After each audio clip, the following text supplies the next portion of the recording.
Hello and welcome to the Redmen TV. It's Goals Explained. We're back again. This time it's a third goal against Burnley. It's Bobby Firmino's, and yeah, I thought that this would be a good one to do on Goals Explained, mainly because of what happens in the build-up to the goal. And you can see we've got the picture on the screen now. The Burnley player's about to hoof the ball forwards, and you can see the back line. Trent, Joel Matip, Virgil van Dijk and Andy Robertson's just off screen with Jay Rodriguez. Nice little midfield three. It's Alex Oxlade-Chamberlain, it's Firmino and it's Wijnaldum at this point.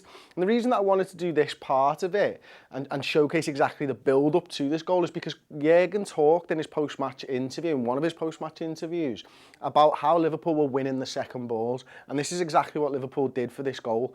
So as you see, the ball's about to be played over. We'll move on to the next slide now.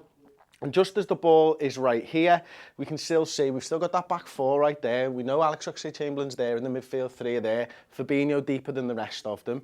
Now Virgil's fighting with Woods for the ball here, and Joel Matip's just looking on and just watching, and Jay Rodriguez is just about to make a run inside to try and pick up any second balls, and Virgil actually loses out in this one. It's one of the few aerial duels that he loses. He's holding his position. We'll move on to the next slide, and you can see Woods wins the ball. He plays the ball across. As I mentioned, Rodriguez is pulling forwards, trying to get into that space and onto that ball. And Joel Matip, I've just marked up exactly what he's looking at here. And he can see Jay Rodriguez, he can see the ball, he can see the challenge, but he's also facing this way. And the reason he's facing this way in a stance ready to run is in case the ball's good and Rodriguez is able to get it, he's able to just cut across and stop Rodriguez from getting the ball. Now what actually happens is he heads it a little bit too fast and it goes past him, but Matip's got his body in a position where he can turn. So next photo now, and you can see it goes past him. He's having to bend his run. Matip is now looking at the ball and he's looking forwards. I'm just going to change the angle this time, and as you can see, Burnley players, there's their midfield four. The forwards are here, and then the back four's here with the right back really high up.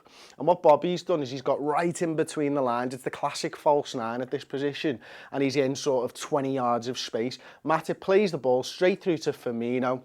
Play the next one, and as you can see, I'm just about to do it. Once more, we'll just move on. And now he's about to turn. He's just going to knock the ball around the corner. And you can see again the midfield four, they're still well out of position. These two guys are just not going to be able to get back in time. The two forwards aren't interested. And what I found really interesting watching the game live was that this is the first time that really Burnley overcommitted. And I thought to myself at 2-0, when are Burnley going to step up and try and get a goal? Or are they just going to take a 2-0 loss? And I found it really strange that they didn't push on earlier. Now, as far as I remember, this was the first time I remember Burnley players getting forward, the midfield getting really high up the pitch, and they got hurt big time. That's why they didn't do it in the first instance. They wanted to go with plan A and keep going plan A and keep going plan A, because Liverpool can hurt. We're one of the best sides on transition in the whole of football, especially with someone like Joel Matip. So he turns the corner, move on to the next picture. As you can see, he's about to play the ball now straight, almost very, very quickly, takes a touch around the corner, and then he's going to hit that space. I'm just going to change the angle again. And as you can see, he's miles onside. You can see Ben Mee tracking back. Mo Salah's the right side for us, the wrong side for them, of the left back. And we're just going to change it again.